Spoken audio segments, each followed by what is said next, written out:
Today, we are diving deep into a story that has absolutely rocked South Africa's justice system. We're talking top cops, powerful politicians, shadowy crime syndicates, and the official inquiry that's trying to make sense of it all.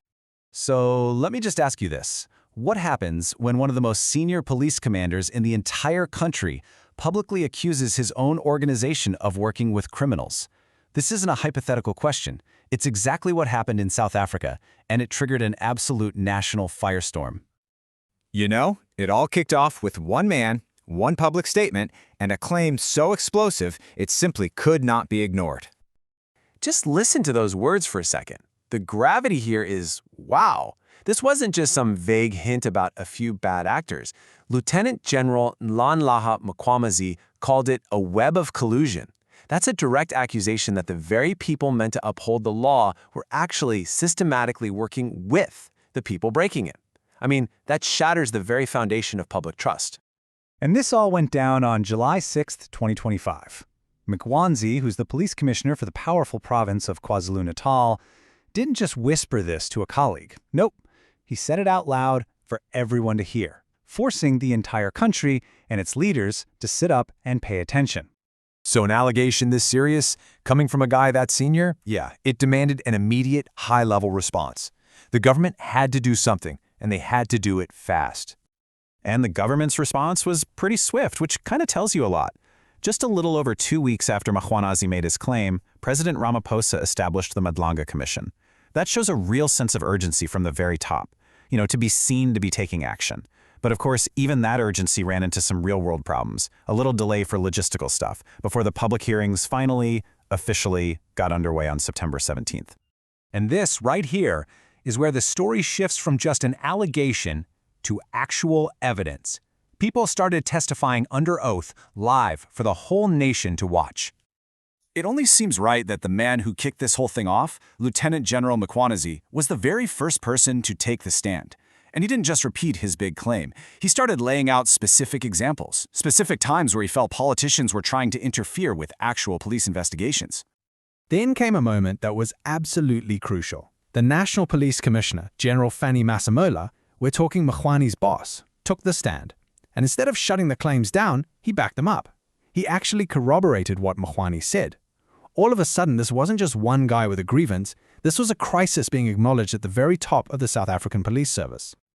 But the testimony was about to take a turn, moving beyond just political meddling and into the really dark, violent world of organized crime. So the head of crime intelligence, Dumisani Khumalo, gets up there and drops a name that sent a chill through the hearings: the Big Five Cartel.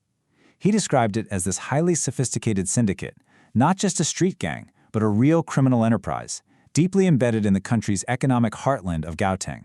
And, you guessed it, with very powerful connections. And the things they were allegedly doing? Honestly, it's chilling.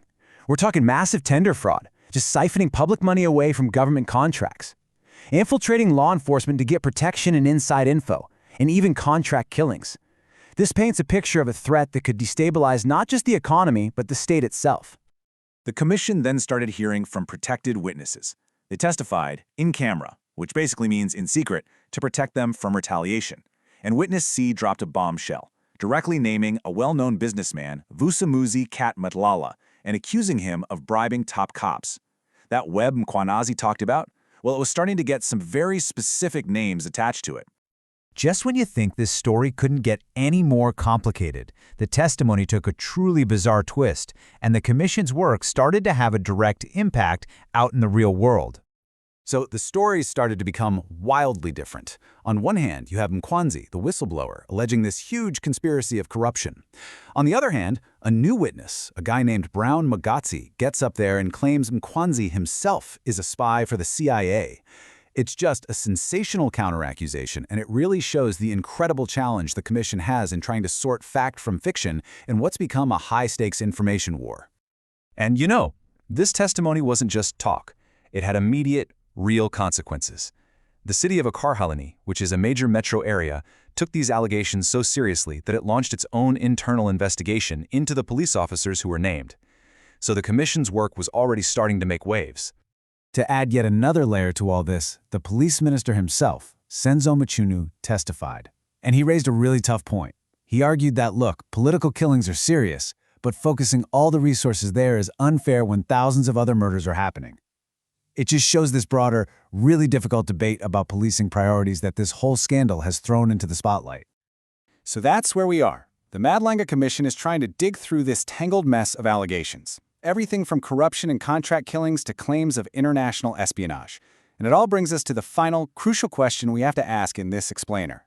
With power, police, and politics all so deeply twisted together, can just one commission ever really uncover the whole truth?